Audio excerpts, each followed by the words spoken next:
Good evening. Before there was a vial, a label, or a promise stamped by a company crest, there was only a stem the colour of moon-washed jade and a cup of petals as thin as a breath.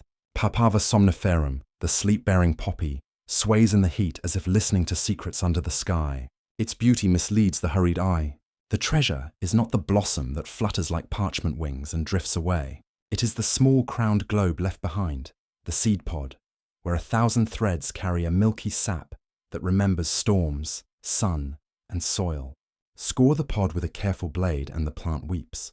The tears thicken, darken, and harden into something bitter, earthy, and astonishing, raw opium. For millennia, humanity has met its own reflection in that dark gum, our longing to quiet pain, soften grief, and grasp a few hours of perfect sleep. Our first chapter starts where writing itself first trusted clay. In Sumer, between the Tigris and the Euphrates. Here the poppy was not a novelty, but a neighbour. They called it Hulgil, the joy plant, because even in the language of ledgers and grain rations, they felt what it did to the human world. Scribes pressed symbols for ailments and cures. Healers pressed poppy into tablets to soothe the gut-wrench of dysentery, to hush the violence of coughs, and above all, to unhook the mind from the barbs of pain, so that sleep could descend like kindly night. This was medicine before anatomy, before anesthesia, before microscopes. It was a technology of mercy. Caravans carried the joy plant the way a song carries across a valley, through barter and footsteps, through deserts and harbours. A dark brick wrapped in cloth rode beside copper, cedar, and dyed wool. The trade was not only material, it was devotional. By the time the poppy reached the Nile, medicine wore a priest's robe. In Egypt, the plant's power glowed through incense and prayer. The Ebers Papyrus, a long, breathless river of remedies set down around 1550 BCE, records opium's place among the trusted tools of the healer. There, amid recipes for poultices and purgatives, the poppy's sap becomes a key. To ease pain, to settle a racking cough, even, fatefully, to quiet a child's crying. In temple courts, where the sun beat gold and the gods had many eyes, the narcotic was both offering and instrument. So intimate was the bond that poppy pods lay in the tombs of pharaohs, an escort for the soul through gates no living hand could open. To read this ancient chapter is to feel both awe and a warning. The poppy's gift is double-edged. It pushes open the door to sleep and, if mishandled, can carry the sleeper farther than any healer intends. Yet the early world, raw with toothache, childbirth, fever, wound, and war, could not pretend it had a better friend. The joy plant stitched itself into prayer and everyday need alike. It became the thread running through lullabies and laments, a mother's hand, a priest's hand, a surgeon's hand. It was all the same hand, reaching for relief that was real and near. And if there is something mystical in this first movement of the tale, it is not superstition. It is the strange kinship between plant and person, between the poppy's alkaloids and the human nervous system that seems to recognize them like a returning traveler. The Sumerian name told a truth medicine would spend 3,000 years trying to diagram. That joy, more precisely, the absence of screaming pain, is a holy thing. In fields of nodding flowers, the oldest doctors in the world learned that sleep could be harvested, that darkness, when gentle, could be prescribed, and that a small bitter crumb could make a deathbed quiet enough to hear a last goodbye. This is where the story chooses us, not in neon alleys, but under a summer haze, with a knife that makes the pod weep, with the first human certainty that pain can be bargained with. Every wonder begins as a whisper, every calamity too. Part 2. Priests, sailors, and the geometry of dreams. From the silt of the Nile, the poppy sailed. The Phoenicians, merchants with the sea in their bones, carried bricks of opium like portable night tucked among glass, purple dye, and cedar. Across the bright Mediterranean, into Carthage, Iberia, and the islands of Story, the joy plant arrived with the same aura it held in Egypt, half medicine, half charm. Where sailors go, rumours grow. And in Greece, the cradle that rocked philosophy, drama, and the anatomy of thought, the poppy acquired a pantheon. The Greeks knew sleep had gods, Hypnos for slumber, Morpheus for shape-shifting dreams, Thanatos for the sleep that does not lift. They saw in the poppy a botanical theology, a stalk that could lay the lion down and pull the thorn from a widow's breath. Wreaths of carved pods crowned statues. Red and white petals appeared in art like codes for comfort and risk. It was not naive idolatry. It was a wise admission that any tool that can quiet screaming can also quiet warning. They imagined thresholds, not binaries. A drop might be grace. A draft might be farewell.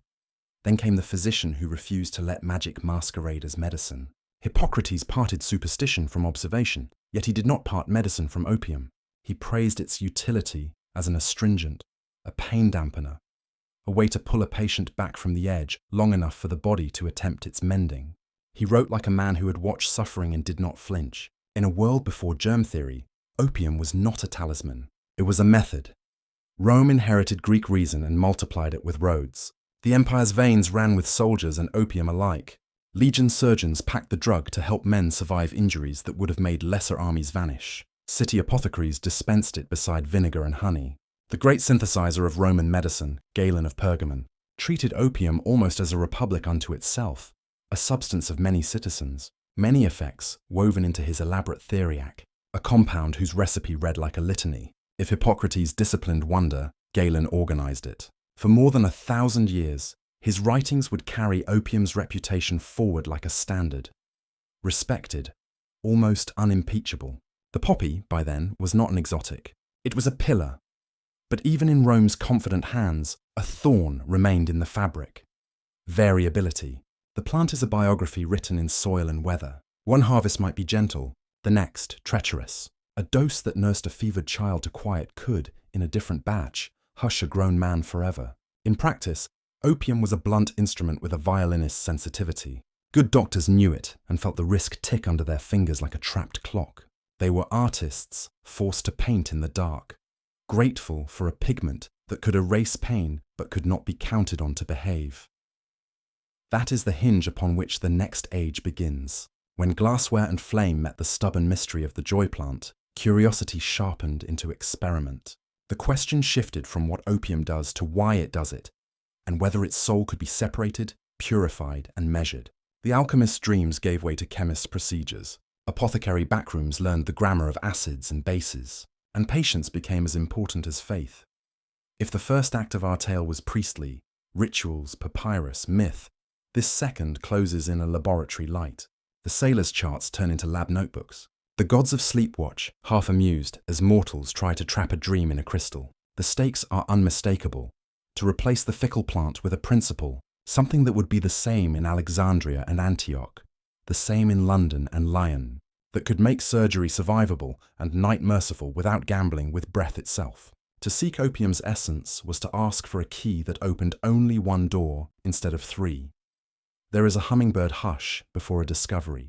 The world does not announce the moment when knowledge takes on a new angle. It arrives, as the poppy first arrived, by human hands, curious, persistent, and not yet aware of the shadows keeping pace with the light. The caravans are gone. The next traveller is a young pharmacist's apprentice. He is about to make sleep solid. Part 3. Catching a dream in a crystal. The town is Paderborn. The year the early 1800s. Shops shutter. Streets grow quiet. And in the back of a pharmacy, a lamp burns longer than anyone thinks reasonable. Friedrich Zerturner, barely into his 20s, does the most dangerous thing a healer can do. He refuses to be content with a miracle that can't be counted. He believes opium is not one thing, but a congress of substances, and somewhere inside that dark parliament is a single voice. Principium somniferum, the sleep-bringing principle. He means to separate it, hold it up to the light and give it a name. His tools are simple. Beakers, acids, a base, time. He dissolves the gum in acid, neutralizes with ammonia, and, like a magician whose trick obeys only chemistry, watches a pale yellowish precipitate gather out of solution. It is not yet meaning, it is possibility. He dries the crystals, and the crystals ask a question back. Who are you willing to risk to prove me? First animals. Stray dogs and mice fall into an unnervingly perfect sleep. The kind without tossing. The kind that looks like goodbye until it isn't. They wake. The substance has done what opium promises without dragging the world down around it. But animals can only whisper answers a human needs to hear clearly. Zerturner enlists 3 friends, and with the calm of a man who knows both pride and dread, swallows a precisely weighed dose himself. Half a grain, nothing. A full grain, warmth, heaviness, a mind moving underwater. A third dose, nausea, vertigo, a darkness that leans too hard. One friend sags into a stupor so deep it frightens the bravest man in the room. The antidote is vinegar and prayer. They vomit, they wake, and the world snaps back to colour. The experiment has threaded a needle. Sir Turner has caught a dream in a crystal and discovered what will become the first alkaloid ever isolated from a plant. He names it for the god who shapes sleep, morphine. The act feels both sacrilege and sacrament. To take the sacred ambiguity of opium and render it into a substance that can be weighed, dose by dose, like a promise. At first, the world shrugs. Paderborn is not Paris. Sir Turner is not a professor. But the idea is too elegant to ignore, and soon chemists with grander reputations and better letterhead confirm and extend his work. By the middle of the 19th century, companies like Merck are producing morphine of known purity.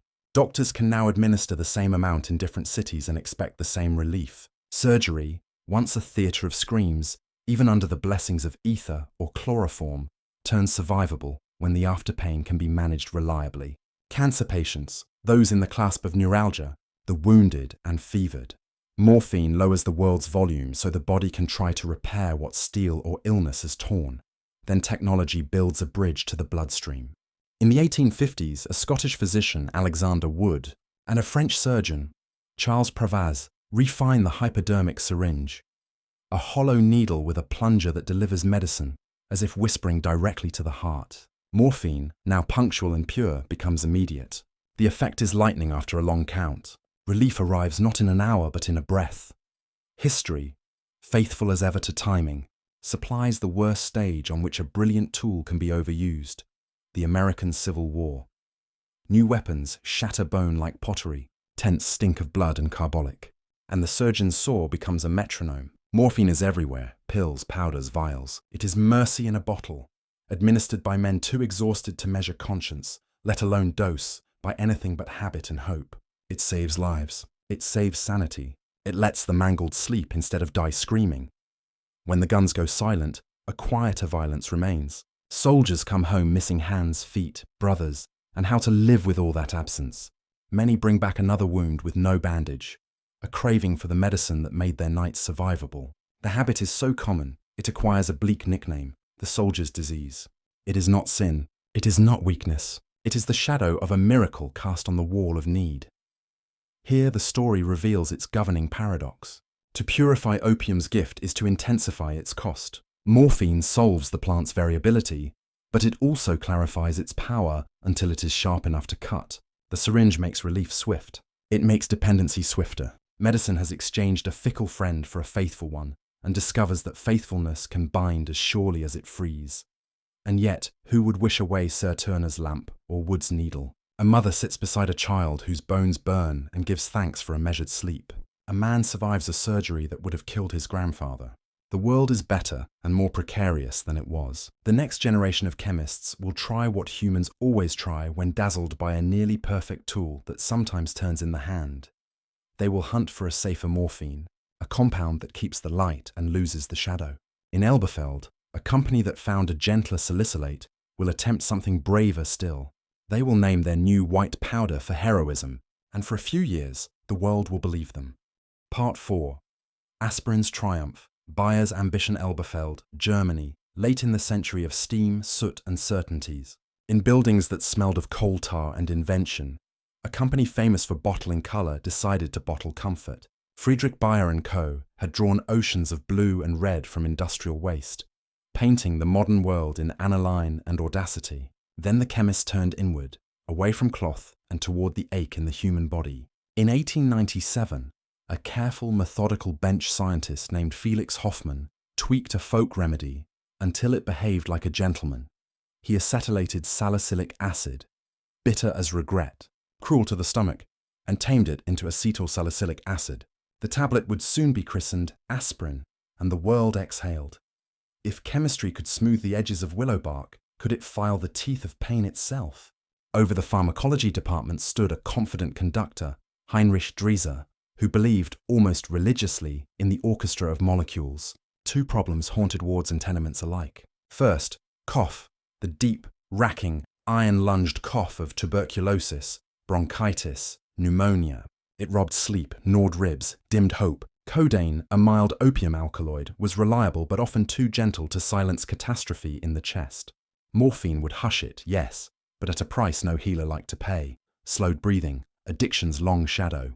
Second, the soldier's disease no one wanted to name, the dependency born from morphine's mercy. Was there a way to keep the balm and lose the binding? The new industrial alchemists had a creed.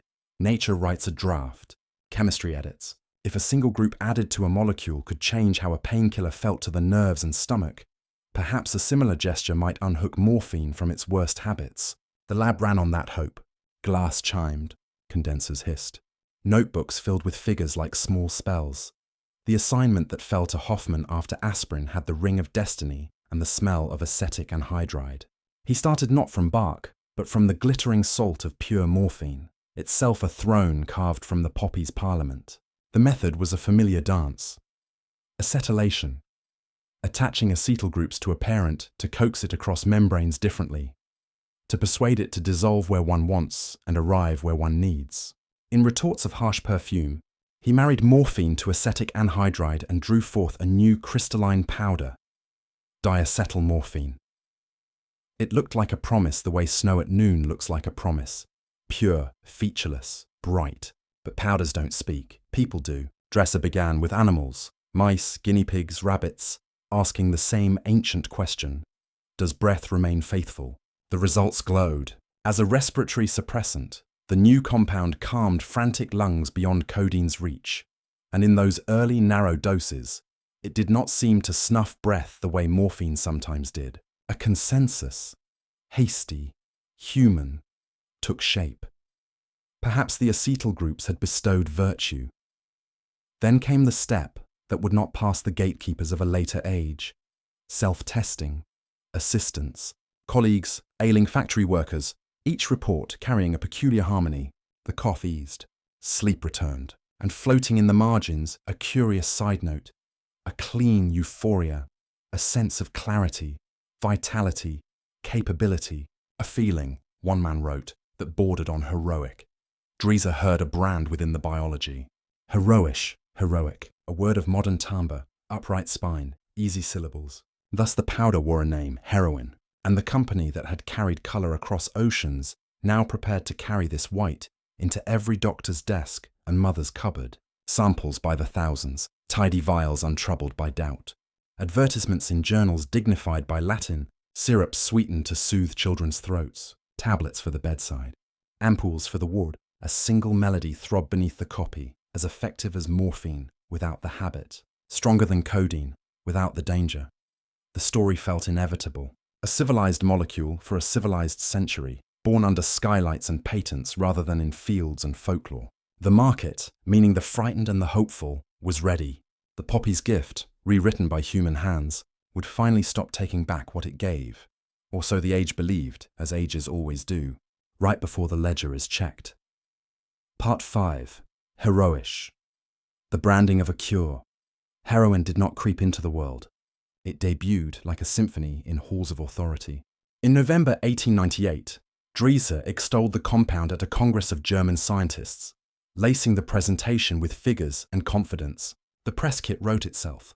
10 times more effective than codeine, the copy assured, and free of the somniferous shackles of morphine. A medicine that could both quell the cough and quiet the craving. A cure for illness and the iatrogenic wound left by the prior cure. Bottles crossed borders the way postcards do, with tidy addresses and the goodwill of postal clerks. Doctors, starved for tools that were reliable at night, tested the samples on tired lungs, congested wards, and the private agonies of chronic pain. Pharmacies stocked heroin hydrochloride alongside carbolic and castor oil. Catalogues offered glycerin elixirs with the Bayer cross printed as if it were a sacrament's seal. The modern tone, the one that soothes the skeptical, rang everywhere. Laboratory validation, German exactitude, universal availability. In an age that worshipped progress and steel, who could not love a medicine that felt like forward motion? The testimonials performed their slow magic.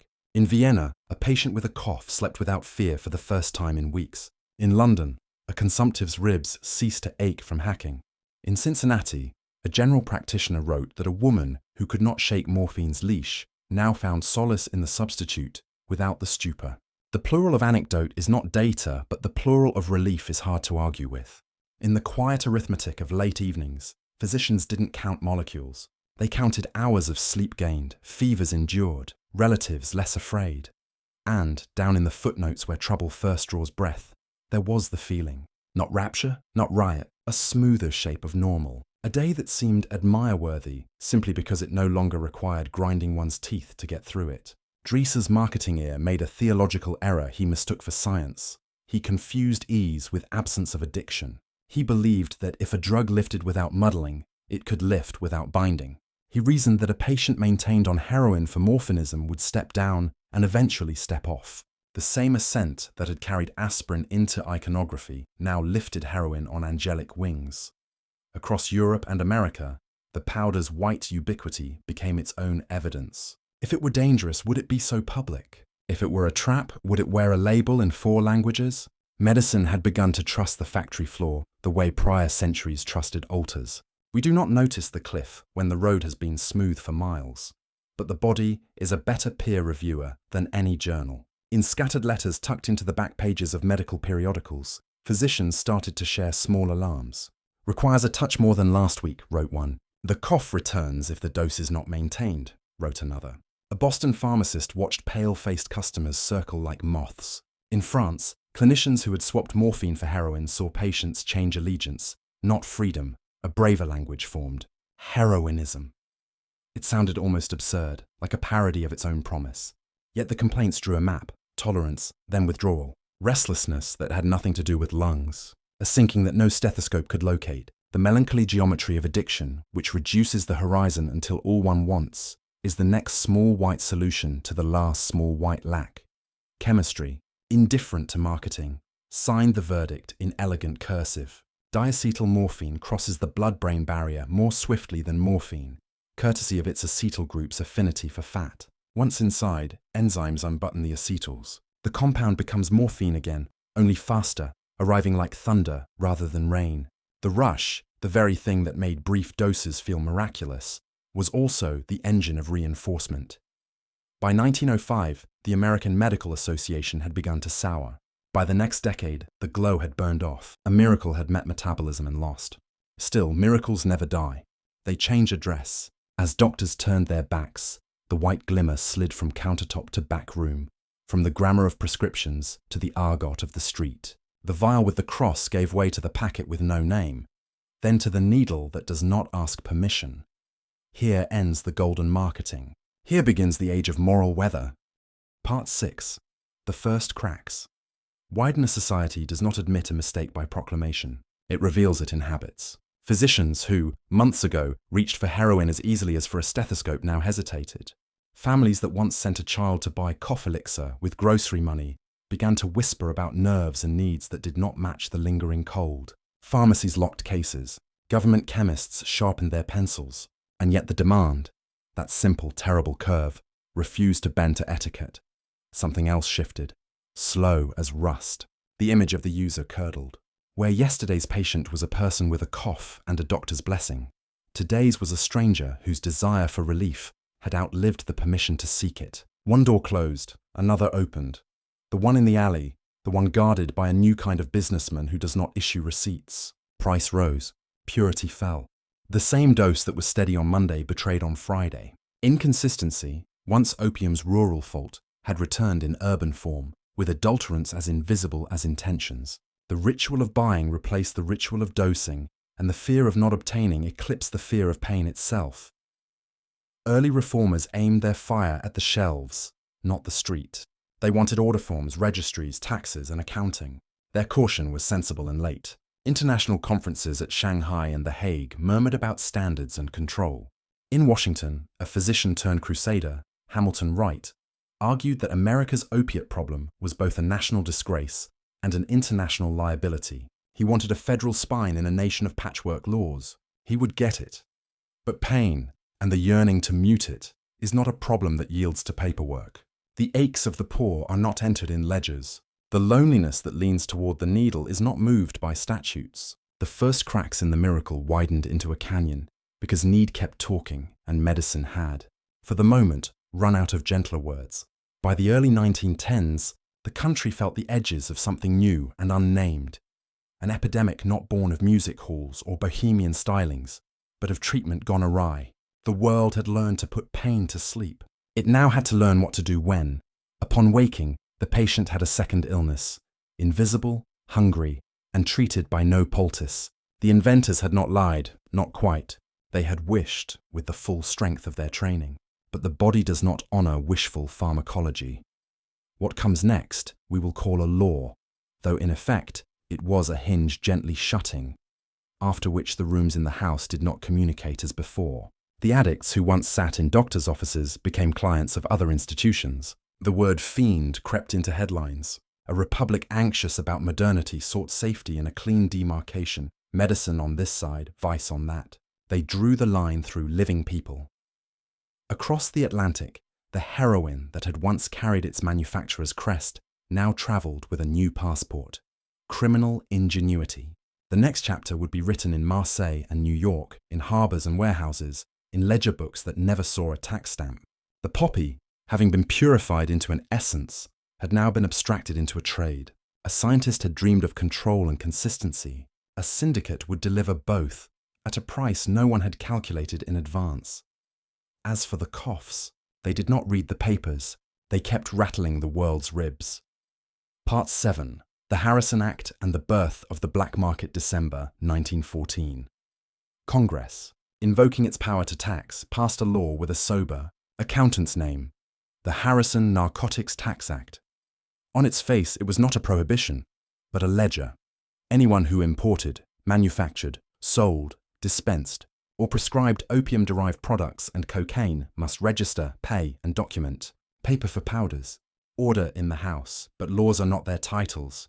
They are their interpretations. The statute allowed physicians to prescribe in the course of professional practice. What is that? Who decides? In a twist that reveals a century's priorities, the agency empowered to enforce the law lived not in a college of surgeons, but inside the Treasury Department. Revenue men, not healers, took the pen. Their answer was austere. To write a prescription merely to maintain an addict's habit is not medicine. It is a betting vice. The consequence unfolded with mechanistic logic. Doctors who had quietly stabilized dependent patients, keeping them from the spasms of withdrawal that flood ERs and bruise families, now risked indictment. A handful insisted that maintenance was humane care and were hauled into court for their trouble. The Supreme Court would later seal the interpretation. Thousands of physicians pulled back. Clinics that had provided legal, measured doses shuttered. Maintenance as a medical bridge became, overnight, a crime. Human cravings did not evaporate when prescriptions did. They moved.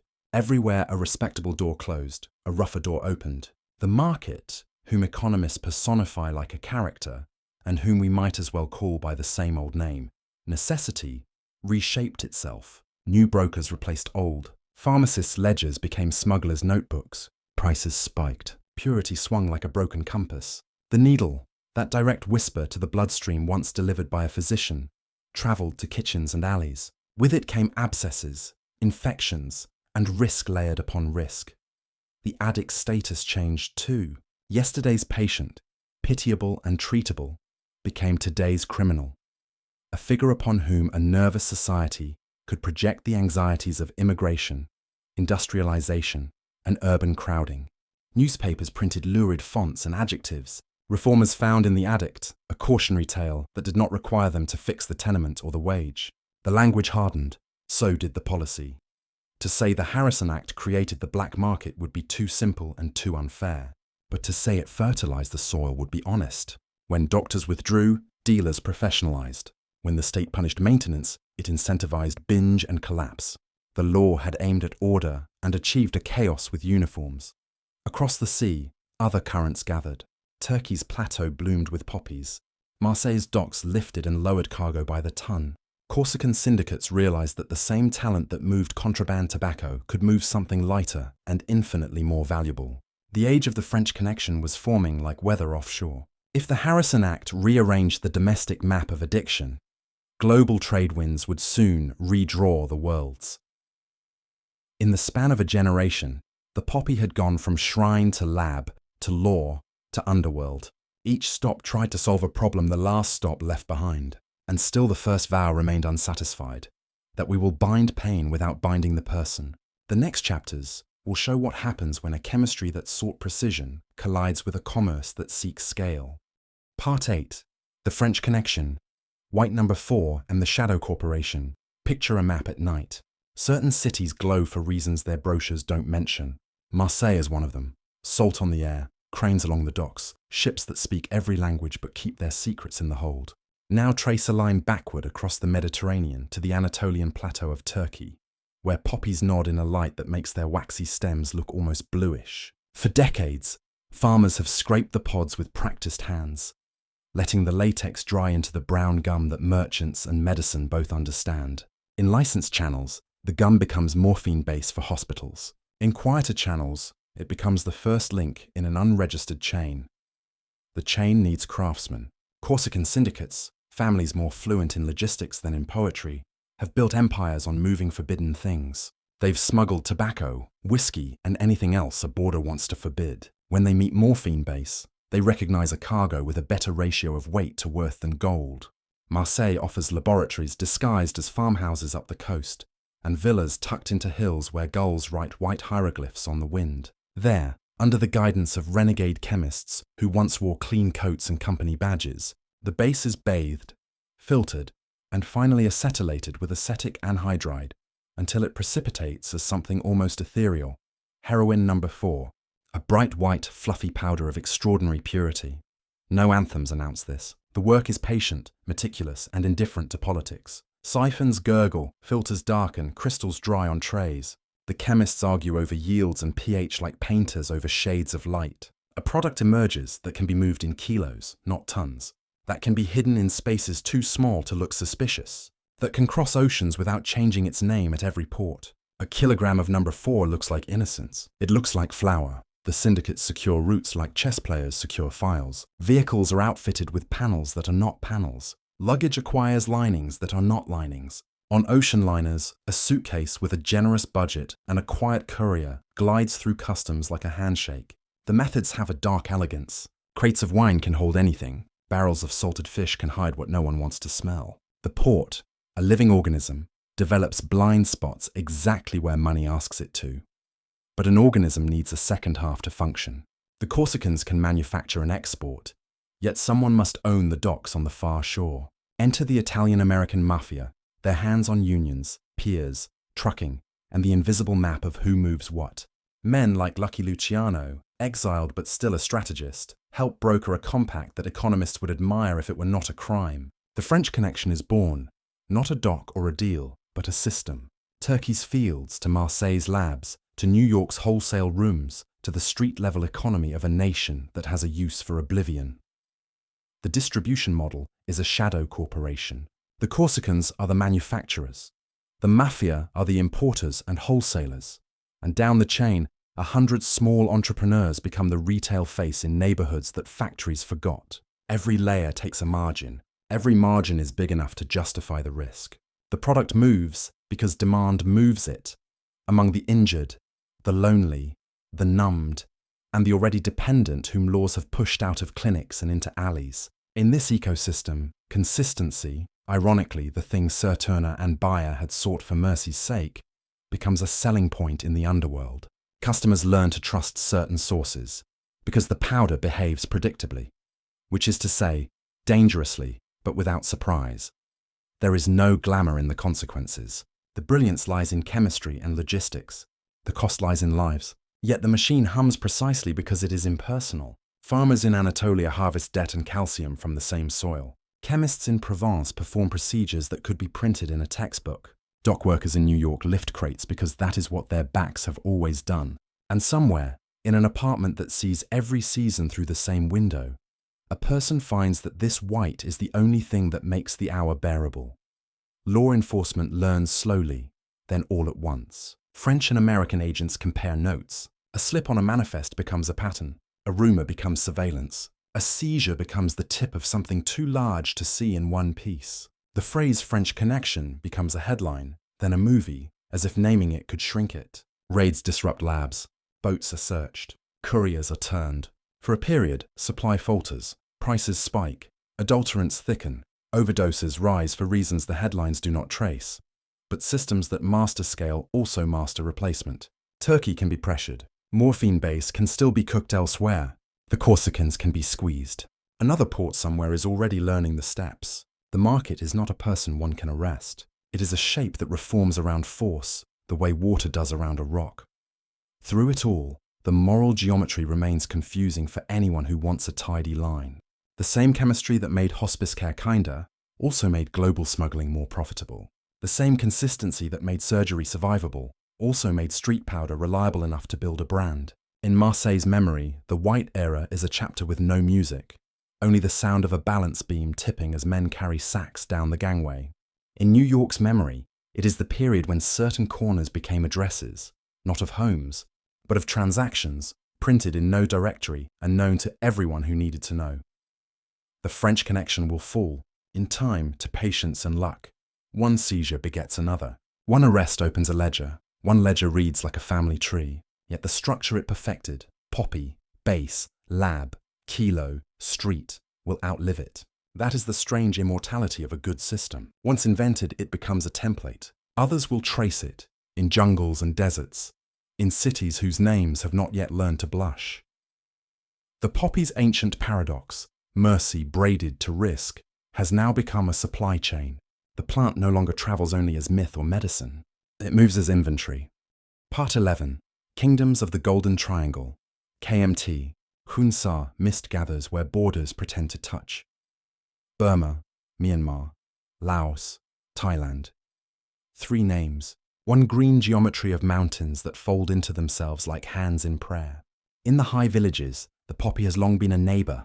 Cash where banks are days away, medicine where clinics are rumors. For centuries, mule trains stitched the hills together. Raw opium traveled as slowly as weather, paying debts, quieting coughs, easing the joints of age. Then the 20th century, impatient and armed, arrived in these valleys, and a rural custom hardened into an industry with centuries. In 1949, history spilled south. The defeated remnants of Chiang Kai-shek's Kuomintang, KMT, crossed into the Shan states, soldiers without a country, but not without a plan. They understood logistics. They understood taxes. They understood that a flower can be a treasury when stamped with an army's will. The KMT protected fields, taxed harvests, and stabilized trade routes not with courts, but with rifles. They did not invent the opium economy. They accelerated it. Mule trains lengthened, caravans multiplied, and the hills learned a new arithmetic. 10% for protection, a cut for the road, another for the crossing. In jungle clearings hidden by fog and loyalty, rough laboratories refined the sticky gum into morphine base, a currency easier to move and harder to mistake. Refugee chemists from Shanghai and Hong Kong, fleeing a revolution of their own, brought knowledge in their heads and discipline in their hands. The process, once the purview of waterfronts and factory towns, migrated into the bamboo and tin of makeshift labs. The product stepped up in value down in weight. Blocks of base, stamped with seals like double globes, travelled under canvas and moon. Power in the triangle obeyed a familiar law. Arms plus revenue equals authority. As the KMT fractured into factions, new warlords rose from the terrain like forts growing out of fog. None projected a legend like Kun Se, mixed Chinese Shan heritage, a revolutionary's rhetoric, a businessman's precision. He called his army the Shan United Army and its cause independence. He funded both with caravans coiling through passes at night. In Homong near the Thai border, he built a stronghold city, schools, a hospital, offices, barracks, so that visiting brokers could mistake empire for government and governance for empire. Cameras loved him in fatigues. Microphones amplified his cause. Behind the theatre, tons of product moved. Meanwhile, the Cold War drew lines on maps that did not align with ridgelines. To counter the communists in Laos and Vietnam, Western intelligence agencies backed local militias who, in turn, guarded the poppy economy that paid their fighters. Air America, an airline whose routes followed strategy more than schedules, supplied remote outposts and sometimes departed with cargo that never asked for a receipt. To say the war made heroin is to accuse the horizon of making rain. To say the war fertilized the trade is to speak plainly. By the early 1970s, the Triangle produced hundreds of tons of raw opium each year, enough to drown distant cities in white. Refining advanced, Heroin number 4, bright, feathered, nearly pharmaceutical in its purity, left hill labs in quantities that startled even those who counted for a living. The product flowed along 2 long, patient routes, one east to ports and across the Pacific, one west through Thailand and down into the Gulfs, where ships don't speak unless spoken to. Money flowed back the other way, into roads, weapons, radios, payrolls, until the economy of a flower began to look like the skeleton of a state. The triangle's genius was adaptation. Pressure one valley and the next valley widened its smile. Burn a field and another hillside bloomed. Arrest a lieutenant and his cousin counted the cash by nightfall. The trade learned to become smoke when chased and rock when bargained with. It nested inside corruption, the universal solvent. A bribe at a checkpoint is faster than a sermon in a capital. Entire ministries learned to look away. Entire villages learned to look no farther than their harvest. In these hills, myth and fact walk arm in arm. There are stories of caravans 100 mules long, of anti-air missiles in a drug lord's yard, of treaties signed under a banyan tree and broken by morning light. But the everyday truth is still simpler. Farmers hoe, children fetch water. A woman in a doorway fingers prayer beads while a caravan snakes past with sacks that smell like earth and money. The miracle and the menace, the poppy's double life, converge in a place that feels both utterly remote and uncomfortably central to the world's bloodstream. When later decades finally pressed Coon, saying to surrender, when headlines announced triumphs in fonts that sell newspapers, the triangle did what mountains do. It endured. Another commander took another hill. Another lab lit another stove. Another bureaucrat remembered where to stamp and when to nod. The flow bent. It did not break. From the triangle's perspective, time itself was an ally. Empires roll through. Flowers return each spring. If you listen at dusk, you can hear the real story breathe. It is the sound of markets inventing states, of states borrowing myths, and of human pain, somewhere beyond the ridge, craving a relief that these hills can export by the sack. The world would call the triangle the problem. The triangle would answer, we supply what you demand. Part 12. Heroin chic and the aesthetic of exhaustion. By the 1990s, the fever of the 80s, bronzed skin, high gloss, muscles sculpted like manifestos, had broken. The new decade exhaled a different weather. Grunge, thrift store layers, a soundtrack of guitars that sounded like a diary page torn in half. In the pages of avant-garde British magazines, The Face, ID, a quiet rebellion formed against airbrushed perfection. Photographers traded studio strobes for window light, location sets for messy bedrooms. Their lens found a different kind of beauty, fragility that looked like truth. Enter a young model from Croydon, thin as a rumour, with a face that could hold silence without apologising. Kate Moss. In 1993, shot by Corinne Day for British Vogue, Moss did not stride. She drifted. Her gaze seemed elsewhere. The rooms were cramped, the walls close, the clothes like afterthoughts. The photos were not indecent. They were unguarded. A generation that distrusted choreography saw itself and felt seen. Soon, major houses, Calvin Klein most memorably, flattened their palettes to black and white, stripped their sets to blank, and filled billboards with young faces that looked tired on purpose. The press gave the look a name with teeth: heroin chic. The phrase was never a brand deck. No executive would be caught dead printing it. Yet it captured the unsettling crossover. The signifiers of addiction, gauntness, pallor, hollowed eyes, a posture that looked like it could collapse into a chair, divorced from the suffering that creates them and sold back to the world as aesthetic. This wasn't the high camp decadence of other eras. It was an abdication, a cool that said, I am not impressed by sunshine. Music harmonized with the mood. Kurt Cobain sang like a wound with a melody. Portishead and Massive Attack pulsed like insomnia at 3 a.m. The connection between art and opiates was not an invention of ad men. It lived painfully in real biographies. But the borrowing, the styling of sickness, moved from confessional music and whispered rumors to mass imagery. The danger was not that a billboard taught chemistry. It was that it taught romance.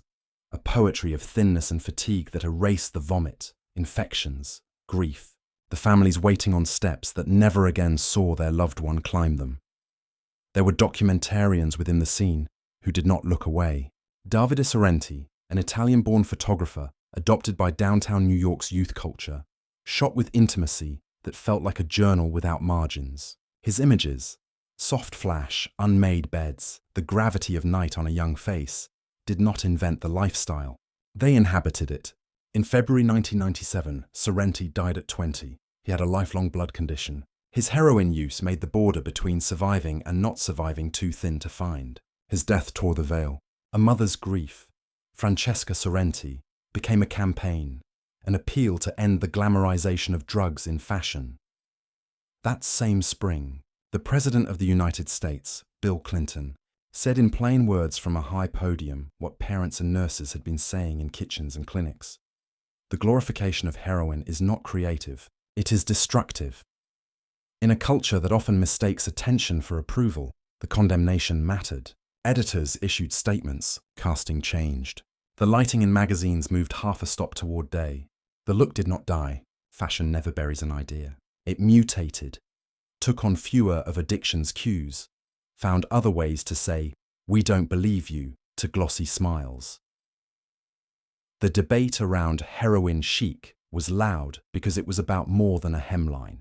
It asked whether suffering can be borrowed as a style, whether vulnerability is art or merchandise, and what happens when a billion-dollar industry decides that illness, abstracted, sanitized, commodified, sells. The answer, from public health, was devastatingly concrete. While magazines staged beautiful exhaustion, the opioid crisis prepared its next act with orange bottles and continuing education seminars in hotel ballrooms. Looking back, the images feel like a prelude, a cultural rehearsal for a national tragedy. They weren't the cause, but they tuned the ear to a minor key. The generation that stared at those billboards grew up. Some of them would prescribe, some would be prescribed, some would crush a pill and learn that chemistry cannot be styled. In the story's long arc, heroin chic is a brief, brilliant flare, proof that beauty can be made from almost anything, and a warning that beauty is not a permission slip. Part 13, the orange bottle and the conveyor to the street. The late 1990s entered medicine like a salesman with perfect posture. The pitch was compassion disguised as innovation. Pain isn't merely a symptom, it's the fifth vital sign. If blood pressure must be controlled, why not agony? Into this shift rolled a privately held company in Stamford, Connecticut, with a family name that would soon be spoken in courtrooms, Purdue Pharma. Their new pill, OxyContin, wore a promise in its coating, a time-release system, Contin, that would make oxycodone march into the bloodstream slowly, preventing the sharp peak that breeds euphoria and, by law, addiction. Sales reps didn't knock. They arrived, at lunches, at conferences, in small-town clinics where the waiting room chairs were bought at the hardware store. They carried charts with smooth curves, reprints from sympathetic journals, pens and mugs and fishing hats printed with a brand that sounded like relief itself. They cited a number, 1% become addicted when properly prescribed, that felt like a life raft and turned out to be a mirage. They flew doctors to Florida for education. They filled mailboxes with CE credits and language that turned skepticism into cruelty. If you withhold strong opioids from a patient in pain, you are failing that patient. Prescriptions rose like a tide that nobody wanted to blame on the moon. OxyContin was prescribed after surgery, for chronic back pain, for the unfixable ache of work-worn joints. It was prescribed where factory labor had broken bodies, where mines had collapsed lungs, where the Rust Belt needed mercy and got a pill. Pharmacies in Appalachia learned to order more. Pill mills learned to arrange couches and clipboards. Patients learned a new vocabulary for relief and refill. The time-release promise had a flaw a teenager could discover. Crush the tablet to defeat the mechanism. Snort or dissolve and inject for the rush the coating was supposed to prevent. Street prices learned a simple math, $1 a milligram. An 80-milligram pill became an $80 decision. People who trusted their doctor, who swallowed on schedule, who only wanted the ability to button a shirt or drive to the store without weeping, woke one day to find that skipping a dose felt like falling off the world. When a physician, frightened, audited, or simply cautious, stopped the prescriptions, the body did not agree to stop needing. Purdue offered a word to prop the fantasy: pseudo-addiction. If a patient appeared to chase medication, it wasn't craving, the company taught. It was undertreated pain. The solution was more. The word moved like a permission slip through clinics. It looked scientific. It behaved like denial. Insurance, too, learned to make perverse choices. A month of physical therapy cost more than a bottle of pills. Alternative treatments, acupuncture, exercise programs, counseling were tedious to approve, variable in outcome, and expensive today for benefits that might arrive next year.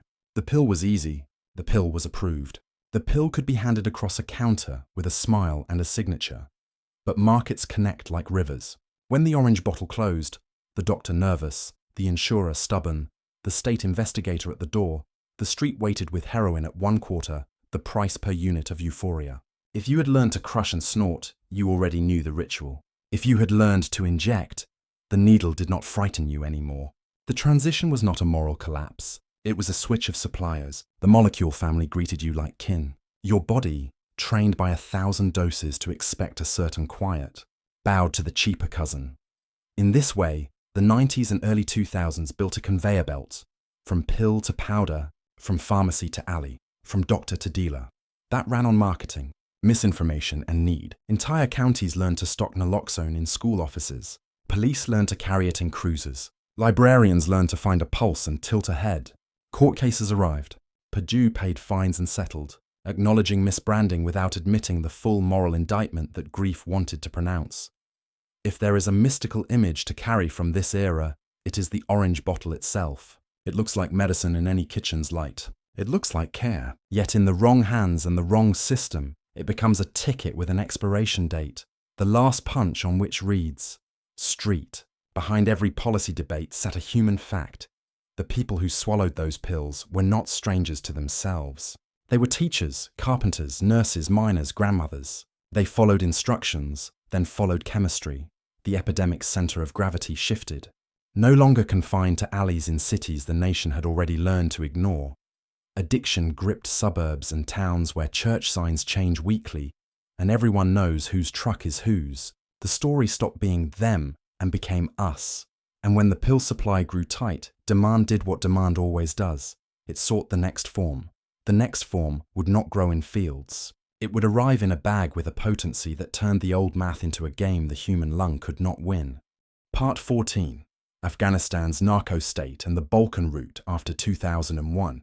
The world's most powerful militaries entered Afghanistan with missions stamped in capital letters. Dismantle terror networks, topple the Taliban, build a state from the dust up. The terrain answered with mountains, memory, and a flower that had made farmers solvent for generations, the poppy. A year earlier, in a severe gesture of theological and political control, the Taliban had declared poppy cultivation un-Islamic and enforced a near-total ban. Fields were ploughed under. Harvests crashed by more than 90% in a single season. A brutal, undeniable proof that an iron will can throttle supply. Then the occupation's priorities assembled themselves. Stability, counterinsurgency, alliances with local power brokers. In provinces like Helmand, the poppy was not vice. It was life. To eradicate fields was to destroy the only reliable income millions had known.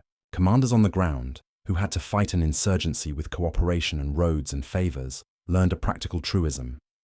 Burn a man's crop today, and he sets a bomb on your route tomorrow. Warlords whose militias were now our allies were often the same men who controlled the opium economy. Eradication took a back seat to survival. The Taliban, too, adapted. If poppy could fund a government, it could fund an insurgency. They taxed at every gate, farmers on their plots, caravans on the move, labs that refined opium into morphine base and then into heroin number 4.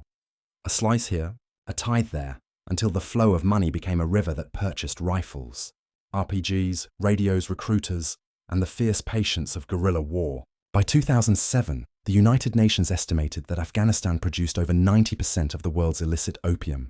Helmand alone outgrew entire countries. The fields rippled pink, white, and red like a cruel springtime.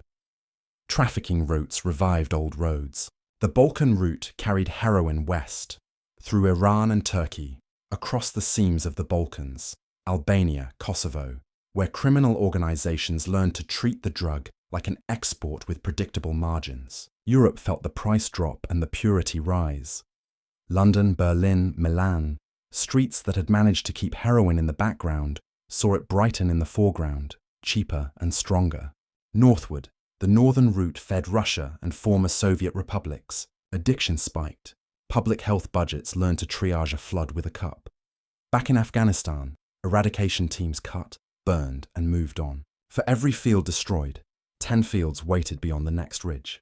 Programs that urged crop substitution, saffron, pomegranates, wheat, looked noble on paper and anemic in the market. A hectare of poppy paid 10 times what a hectare of legality could manage. The opium buyer came to the farm, paid cash, fronted seed and fertilizer, and remained reliable. The state, still learning to be a state, could not match the service. Corruption seeped everywhere. When a harvest can pay a year's salary, officials learn to wink. When an office can be bought with a bribe and repaid with a toll on a caravan, government becomes toll booth. The dream of a modern state had to share a bed with the economy of a flower. Contractors paved roads that carried poppy latex as easily as they carried aid. Outposts built to secure villages secured harvests by accident. Economies do not obey speeches. They obey incentives. For the West, the irony was hard to swallow. A war waged in the name of security helped unleash a surge of heroin that crossed 2 continents and weakened the very cities whose taxes paid for the war. The most candid analysts said so aloud. The most cynical traffickers didn't bother with analysis. They shipped. Europe's overdose waves carried a new signature. Treatment centers learned to stock more naloxone and cleaner syringes. Prisons learned to prepare for withdrawal as a standard intake. Afghanistan's poppy economy did not require factories. The fields themselves were factories, sun-powered, labor-intensive, weather-tolerant. It was a national GDP built on a latex. The Taliban taxed it. Local strongmen skimmed it. Family networks depended on it. The flower's resilience was not magic. It was economics with petals. If the world had wanted Afghanistan to grow something else, it would have had to pay at least as well and visit the farm on time. When the occupation wound down, the fields did not. Politics changed costumes. Flowers bloomed. The Balkan route remained a corridor. Interdiction remained a word that sounds firm and behaves like fog. The West learned, yet again, that supply-side miracles wilt fast in heat, and that demand-side honesty is rarer than treaties. The lesson is not difficult, but is inconvenient. Where war and poverty intersect, cash crops win. When cash crops are illegal, their profits grow faster. And when profits bloom, power blooms beside them. A poppy field is not a political statement. It is a family plan. Part 11. Kingdoms of the Golden Triangle, KMT, Kun Sa. Mist gathers where borders pretend to touch. Burma, Myanmar, Laos, Thailand. 3 names. One green geometry of mountains that fold into themselves like hands in prayer. In the high villages, the poppy has long been a neighbor. Cash where banks are days away. Medicine where clinics are rumors. For centuries, mule trains stitched the hills together. Raw opium traveled as slowly as weather, paying debts, quieting coughs, easing the joints of age. Then the 20th century, impatient and armed, arrived in these valleys, and a rural custom hardened into an industry with centuries. In 1949, history spilled south. The defeated remnants of Chiang Kai-shek's Kuomintang, KMT, crossed into the Shan states, soldiers without a country, but not without a plan. They understood logistics. They understood taxes. They understood that a flower can be a treasury when stamped with an army's will. The KMT protected fields, taxed harvests, and stabilized trade routes, not with courts, but with rifles. They did not invent the opium economy. They accelerated it. Mule trains lengthened, caravans multiplied, and the hills learned a new arithmetic. 10% for protection, a cut for the road, another for the crossing. In jungle clearings hidden by fog and loyalty, rough laboratories refined the sticky gum into morphine base, a currency easier to move and harder to mistake. Refugee chemists from Shanghai and Hong Kong, fleeing a revolution of their own, brought knowledge in their heads and discipline in their hands. The process, once the purview of waterfronts and factory towns, migrated into the bamboo and tin of makeshift labs. The product stepped up in value, down in weight. Blocks of base, stamped with seals like double globes, travelled under canvas and moon. Power in the triangle obeyed a familiar law. Arms plus revenue equals authority. As the KMT fractured into factions, new warlords rose from the terrain like forts growing out of fog. None projected a legend like Kun Sa, mixed Chinese Shan heritage, a revolutionary's rhetoric, a businessman's precision. He called his army the Shan United Army, and its cause independence. He funded both with caravans coiling through passes at night. In Homong near the Thai border, he built a stronghold city, Schools, a hospital, offices, barracks, so that visiting brokers could mistake empire for government and governance for empire. Cameras loved him in fatigues. Microphones amplified his cause. Behind the theatre, tons of product moved. Meanwhile, the Cold War drew lines on maps that did not align with ridgelines. To counter the communists in Laos and Vietnam, Western intelligence agencies backed local militias who, in turn, guarded the poppy economy that paid their fighters. Air America, an airline whose routes followed strategy more than schedules, supplied remote outposts and sometimes departed with cargo that never asked for a receipt. To say the war made heroin is to accuse the horizon of making rain. To say the war fertilized the trade is to speak plainly. By the early 1970s, the Triangle produced hundreds of tons of raw opium each year, enough to drown distant cities in white. Refining advanced.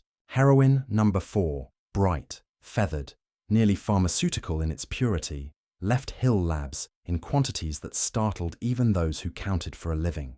The product flowed along 2 long, patient routes, one east to ports and across the Pacific, one west through Thailand and down into the Gulfs, where ships don't speak unless spoken to. Money flowed back the other way, into roads, weapons, radios, payrolls, until the economy of a flower began to look like the skeleton of a state.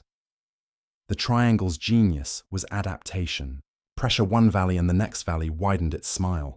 Burn a field and another hillside bloomed. Arrest a lieutenant and his cousin counted the cash by nightfall. The trade learned to become smoke when chased and rock when bargained with. It nested inside corruption, the universal solvent. A bribe at a checkpoint is faster than a sermon in a capital. Entire ministries learned to look away. Entire villages learned to look no farther than their harvest. In these hills, myth and fact walk arm in arm. There are stories of caravans 100 mules long, of anti-air missiles in a drug lord's yard, of treaties signed under a banyan tree and broken by morning light. But the everyday truth is still simpler. Farmers hoe, children fetch water, a woman in a doorway fingers prayer beads while a caravan snakes past with sacks that smell like earth and money. The miracle and the menace, the poppy's double life, converge in a place that feels both utterly remote and uncomfortably central to the world's bloodstream.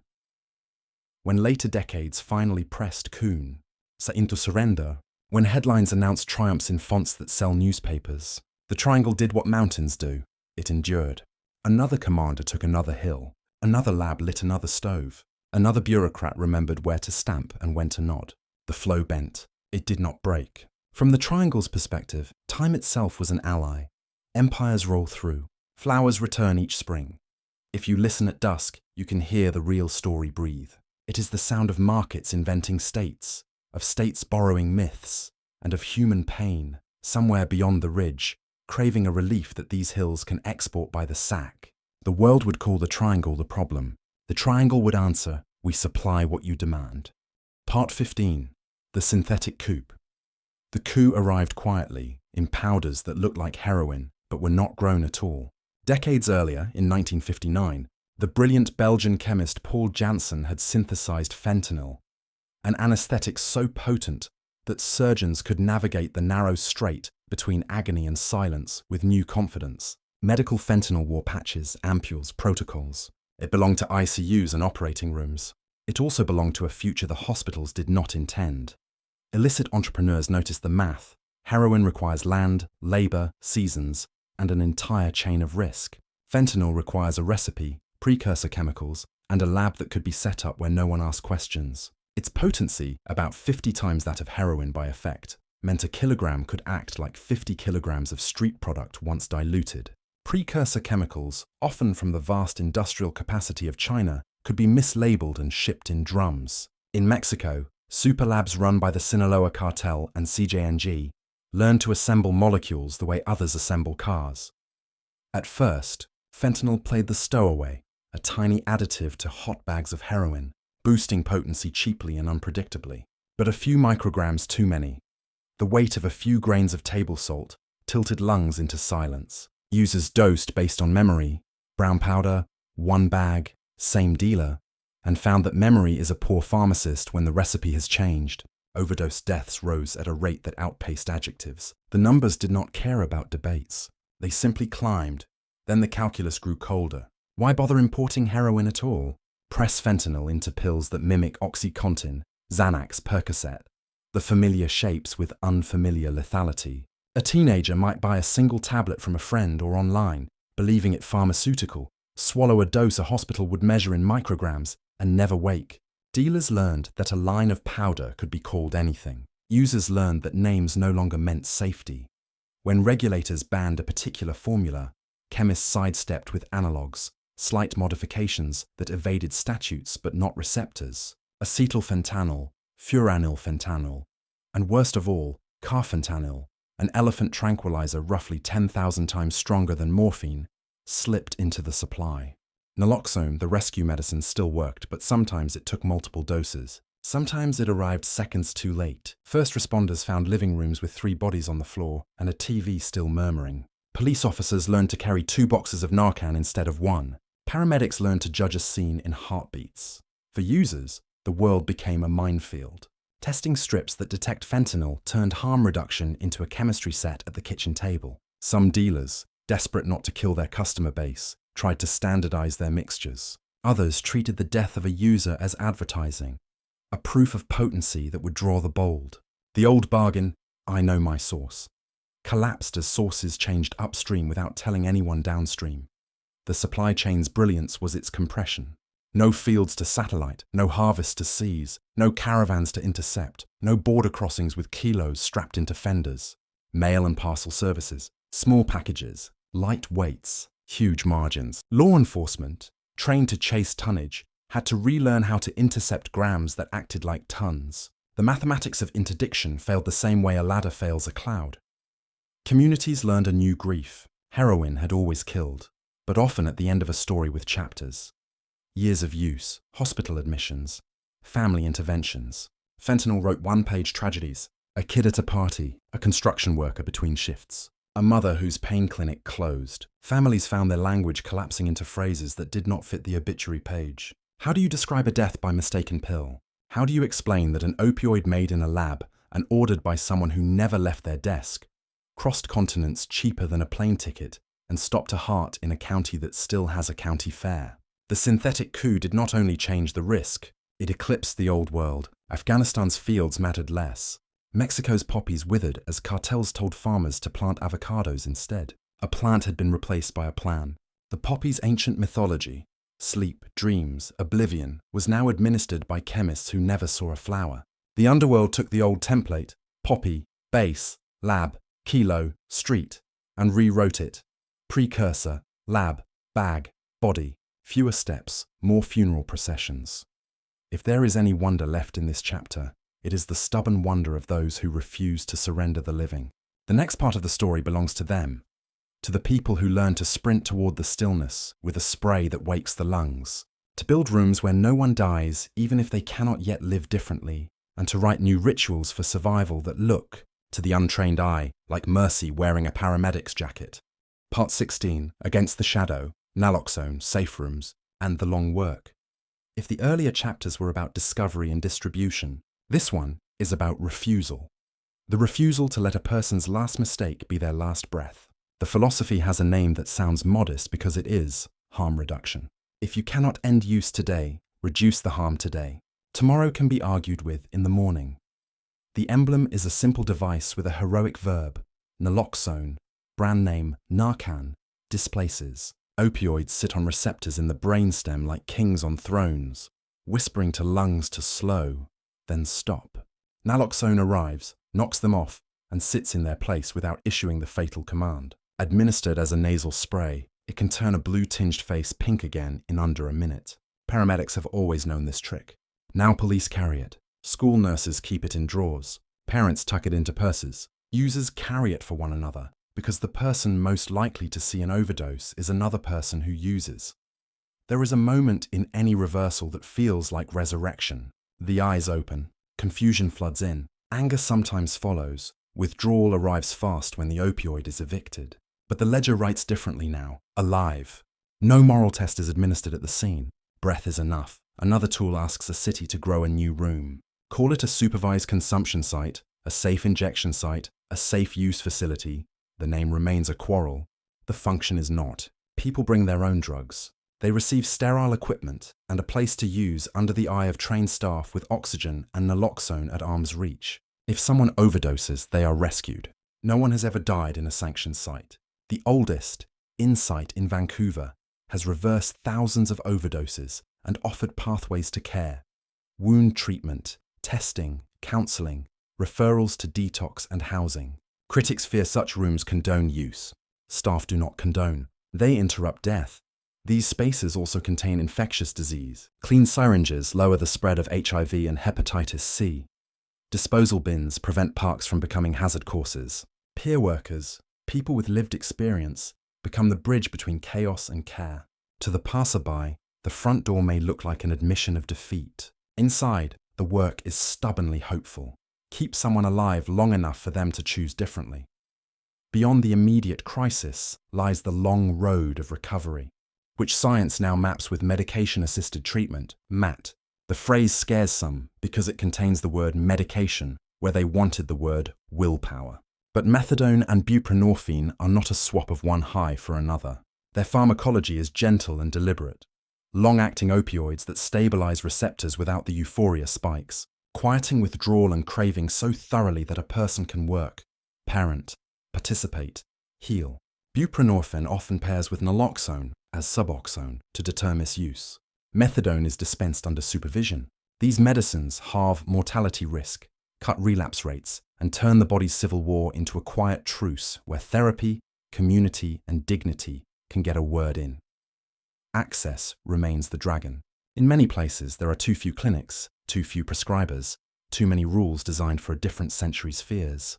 Stigma hisses in waiting rooms. Abstinence-only programs, valuable for some, sometimes denounce MAT as a crutch, as if asthma patients should throw away inhalers to prove sincerity. Meanwhile, people who could be living are dying on schedules that policy helped write.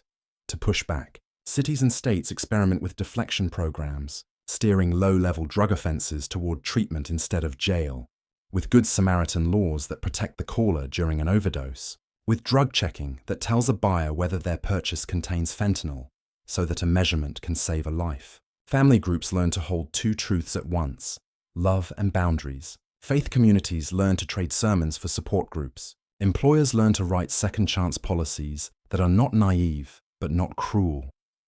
Every saved life becomes an incremental victory, not the banner of a war won, but the candle of a night refused. Ask anyone who has returned from addiction's cliff, and they will tell you a mundane, radiant truth. Boring days, lunch packed, oil changed, bill paid, meeting made, are miracles. They are built from time, medicine, listening, grace. They do not film well. They heal a world. The story that began with a flower ends, for now, with hands. The ones that tilt a chin and open an airway. That pass a clean syringe across a counter without judgment. That write a buprenorphine prescription and schedule a follow-up. That hold a phone at 2 a.m. and say, "Stay with me. Breathe." The poppy and the laboratory both taught us this hard rule. Some miracles come with prices we cannot pay. The counter-miracle, the quiet work of repair, is paid in smaller coins, patience, policy, practice. There will be no single day when headlines announce the end. There will be mornings when a person who once chased oblivion chooses coffee and the bus stop. There will be nights when a library guard uses naloxone in time. There will be years when a family learns to trust again. In those inches and hours, the shadow thins.